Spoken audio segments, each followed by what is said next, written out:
Hello नमस्कार दोस्तों। आप पढ़ रहे हैं MP board class 12 general English, जिसमें हम लेसन 12 पढ़ रहे थे। तो लेसन 12 की हमने कुछ क्वेश्चन आंसर कर लिए थे। बाकी बचे हुए क्वेश्चन आंसर जो इम्पोर्टेंट हैं वो आप आगे पढ़ने वाले हैं। तो देखिए आगे का क्वेश्चन क्या है। व्हाट हैपेंड मतलब क्या हुआ। व्हेन कंछेदी अटेम्प्ट करना मतलब प्रयास करना, अटेम्प्ट। गारलैंड मतलब माला पहनाने का, दाएज मतलब गधे को। तो यहाँ पे क्या हुआ जब कंछेदी ने गधे को माला पहनाने का प्रयास किया। तो देखिए यहाँ पे कहानी में यदि हम बात करें, मोहन ने एक माला बनाई थी और कहा था जो गधे के गले में वह माला पहनाएगा गधा उसी के पक्ष में गवाही देगा या उसी के पक्ष में गवाही मानी जाएगी। तो जब कंछेदी ने पहले प्रयास किया गधे को माला पहनाने का, तो क्या होता है, वह सफल नहीं हो पाता है, असफल हो जाता है। और जो है इसी प्रयास में गधा उसे लात मार देता है और वह घायल हो गया था कंछेदी। तो देखिए आंसर क्या बताया गया। जब कंछेदी ने गधे को माला पहनाने का प्रयास किया तो वह गधे के गले में माला पहनाने में असफल रहा, मतलब फेल हो गया इसी प्रयास में। मतलब जब वो प्रयास कर रहा था तो इसी प्रयास में गधे ने उसे लात मार दी और वह घायल हो गया। तो देखिए ज्यादा कठिन नहीं होगा इसका आंसर। यदि हम देखें पहली लाइन क्वेश्चन की होगी, बाकी बची लाइनें यदि हम देखें तो बहुत सरल से वर्ड हैं। देखिए यहाँ पे असफल रहा मतलब असफल हो गया, और असफल होना के लिए कहते हैं फेल। और पहनाने में हम कह सकते हैं पुट क्रिया हमने आपको बताई थी। तो यहाँ पे आप याद रखेंगे पुट वैसे होता है रखना, लेकिन यहाँ पहनाने की बात की गई थी। गारलैंड माला होती है। और देखिए गधे के गले में, तो यहाँ पे देखिए नेक होता है गला, NEC के नेक होता है गला। और फिर यहाँ पे गधे को क्या कहते हैं, एज कहते हैं। और ही मतलब वह के लिए हो जाएगा। और देखें यहाँ पे इसी प्रयास में, तो प्रयास के लिए अटेम्प्ट कहा गया है, लेकिन प्रयास अकेले के लिए अटेम्प्ट कहते हैं, पता हो गया। गधे को दाएस कहते हैं, उसे मतलब हिम, लात मारना को किक कहते हैं, किक आपको पता होगा।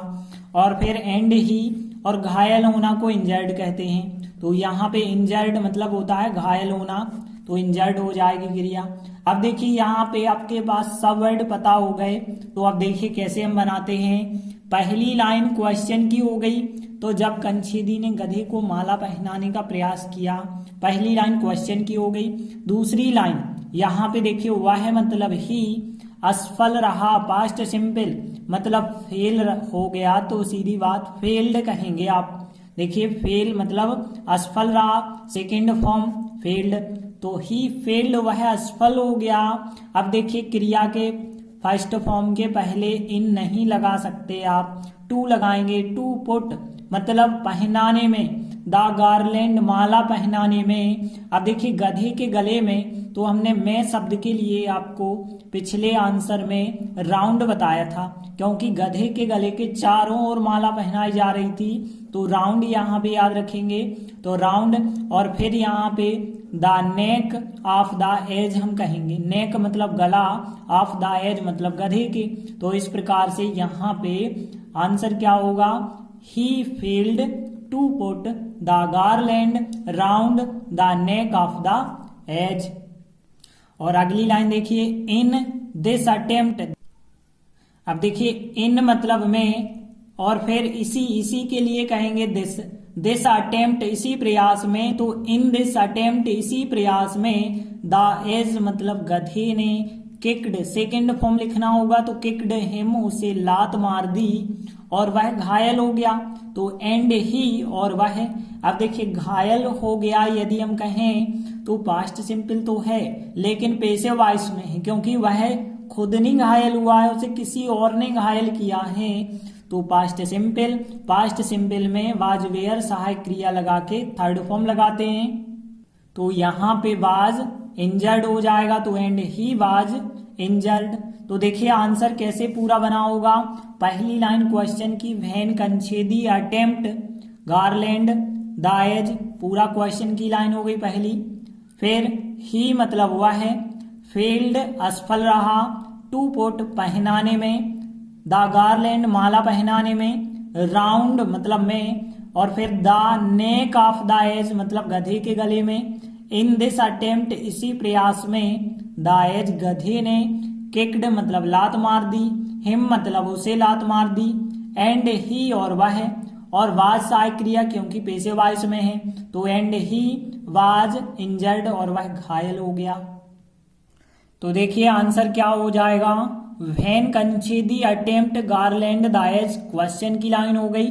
फिर ही फेल्ड वह असफल हो गया, टू पुट पहनाने में, द गार्लैंड वह माला पहनाने में, round the neck of the ass मतलब गधे के गले के चारों ओर या गधे के गले में, इन दिस अटेम्प्ट इसी प्रयास में, द एज गधे ने, किक्ड हिम उसे लात मार दी, एंड ही वाज इंजर्ड और वह घायल हो गया। तो देखिए यदि आप ट्रांसलेट से करते हैं तो बहुत आसान हो जाता है याद करना। इसके बाद देखिए अगला क्वेश्चन, भले ही परीक्षा में नहीं आए लेकिन फिर भी आप इसे कर लें। तो देखिए क्वेश्चन क्या है, व्हाई डिड पीपल क्लैप मतलब लोगों ने क्यों क्लैप किया, क्लैप मतलब ताली बजाना, तो लोगों ने क्यों तालियां बजाई, वैन मोहन जब मोहन ने, गार्लैंड माला पहनाई, द एज मतलब गधे को। देखिए गार्लैंड शब्द का मतलब माला भी होता है, माला पहनाना भी होता है, तो यहाँ पे लोगों ने तालियां क्यों बजाई जब मोहन जो है गधे को माला पहना रहा था, तो क्यों बजाई थी, क्योंकि मोहन जो है आसानी से जो है माला पहना दिया, मतलब जो है सत्य सबके सामने आ गया, मोहन के सामने भी सत्य आ गया और सब लोगों के सामने भी आ गया। सत्य क्या था कि गधा जो है कंचेदी का नहीं है, गधा जो है घासी का है, जो सत्य जो है सब लोगों के सामने आ गया। तो यहाँ पे देखिए पहली लाइन जो है, जब मोहन ने गधे को माला पहनाई तो लोगों ने इसलिए तालियां बजाई क्योंकि सत्य मोहन के सामने आ गया, मतलब मोहन के सामने, मोहन जब पहना रहा था तो मोहन के सामने आ गया, मतलब सब लोगों के सामने आ गया। और वह सत्य क्या था कि वह गधा घासी का था, ना कि कंचेदी का। तो देखिए यहाँ पे ट्रांसलेट करेंगे तो पहली लाइन हो गई क्वेश्चन की, ये तो आराम से आपसे बन जाएगी। देखिए यहां से यहां तक, लेकिन क्लैप्ड आपको सेकेंड फॉर्म यहाँ पे लिखना पड़ेगा।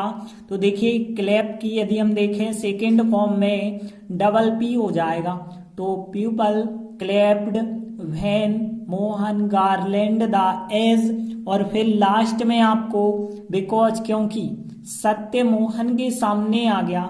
तो यदि हम बात करें सत्य के लिए कौन सा वर्ड होता है, ट्रुथ, तो ट्रुथ मतलब होता है सत्य, तो ट्रुथ आपको पता होगा ट्रुथ। और मोहन को मोहन इन फ्रंट ऑफ होता है के सामने, तो इन फ्रंट ऑफ मतलब के सामने आ गया, मतलब कम, कम होता है, कम का सेकंड फॉर्म केम होता है। तो देखिए यहाँ पे सत्य मतलब द ट्रुथ, केम मतलब आ गया, in front of Mohan Mohan के सामने आ गया, तो द ट्रुथ मतलब सत्य जो है केम आ गया, in front of Mohan Mohan के सामने आ गया। वह यह था कि मतलब वह सत्य की बात हो रही है, तो वह के लिए आप वह जो सत्य है ही या सी में तो होता नहीं, इट में होता है, तो इट और फिर वाज फिर दैट, यह और की एक साथ आते हैं तो यह को नहीं लिखते हैं हम, ठीक है ना, तो यह को नहीं लिखेंगे, तो it was that, it was that वह यह था कि। अब देखिए अगला वाक्य, वह गधा घासी का था। देखिए हमने आपको एक वर्ड बताया था बिलोंग्ड टू, ठीक है ना, पास्ट टेंस में बिलोंग्ड टू का प्रयोग कैसे करते हैं, जब किसी व्यक्ति का किसी वस्तु पे अधिकार होता है तो फिर इस टाइप से वाक्य बनाते हैं, वस्तु व्यक्ति और बीच में आता है बिलोंग्ड टू।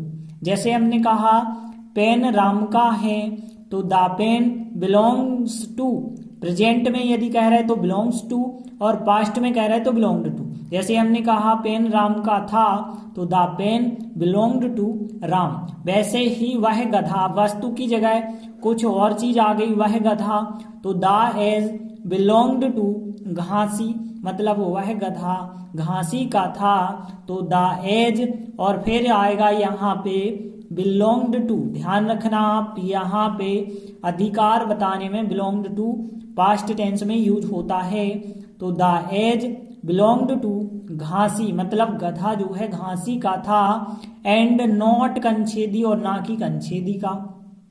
तो यहाँ पे the age belonged to Ghasi and not Kanchhedi और ना की कंछेदी का।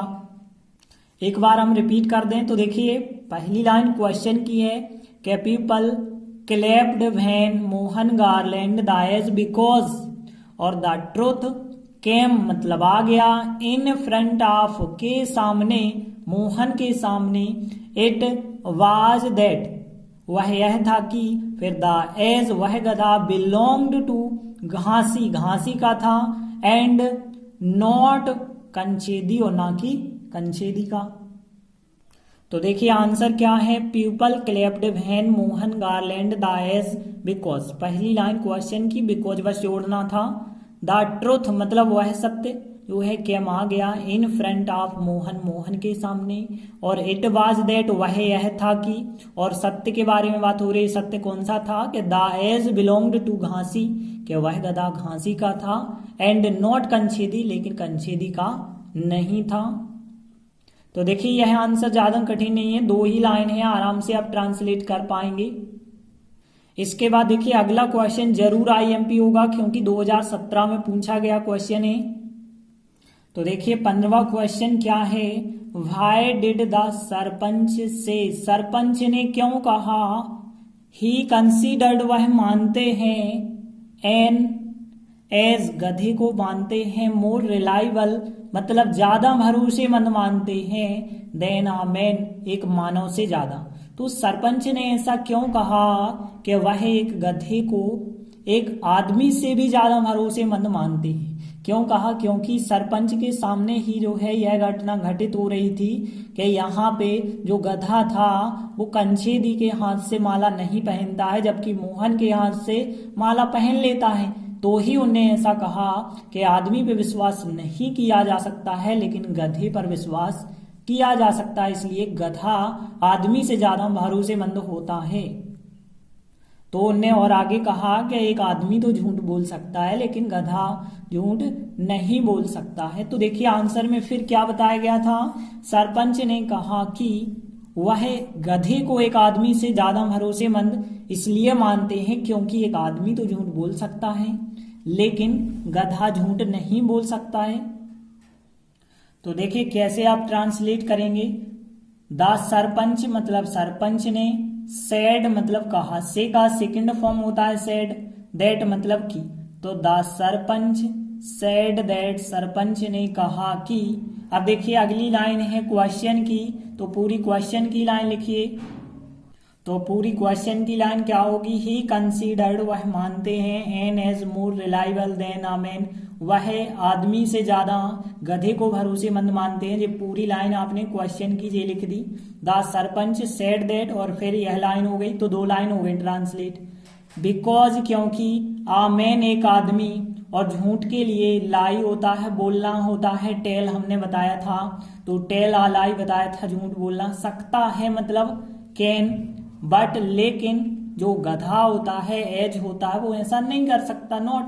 तो यहाँ पे देखिए बिकॉज आ मैन क्योंकि एक आदमी, बिकॉज आ मैन, देखिए अब कैन वाला वाक्य आ गया तो सब्जेक्ट कैन, फिर आता है फर्स्ट फॉर्म, फिर आता है ऑब्जेक्ट। तो बिकॉज आ मैन क्योंकि एक आदमी, कैन टेल अ लाई झूठ बोल सकता है, बट लेकिन, बट मतलब हो जाएगा यहाँ पे लेकिन, और फिर एन एज एक गधा हम कह सकते हैं मतलब एज, तो यहाँ पे but age can not, not अकेला नहीं आप लिखेंगे क्योंकि यहाँ पे पूरा सेंटेंस बताना चाह रहे कि गधा झूठ नहीं बोल सकता है, तो कैन नॉट होगा, तो एज कैन नॉट हो जाएगा, ठीक है ना। तो देखिए पूरा आंसर फिर क्या बना यहाँ पे, द सरपंच सेड दैट, फिर दूसरी लाइन क्वेश्चन की हो गई, तीसरी line because a man can tell a lie but age can not. तो देखिए आंसर क्या होगा यहाँ, द सरपंच सेड दैट, तो द सरपंच सेड दैट मतलब सरपंच ने कहा कि, फिर जो लाइन है क्वेश्चन की आपको पूरी लिखनी थी, क्वेश्चन की आप लिख देंगे, फिर लिखेंगे बिकॉज आ मैन क्योंकि एक आदमी, कैन टेल अ लाई मतलब एक झूठ बोल सकता है, बट जो एज कैन नॉट मतलब जो गधा है वो झूठ नहीं बोल सकता। तो इसलिए देखिए ये क्वेश्चन तो और भी आसान हो जाता क्योंकि ज्यादा लाइन भी नहीं है। तो हमने 3 महत्वपूर्ण क्वेश्चन किए, इसी के साथ यह चैप्टर कंप्लीट होता है। आगे के वीडियो में हम आगे का चैप्टर शुरू करेंगे। तब तक के लिए धन्यवाद।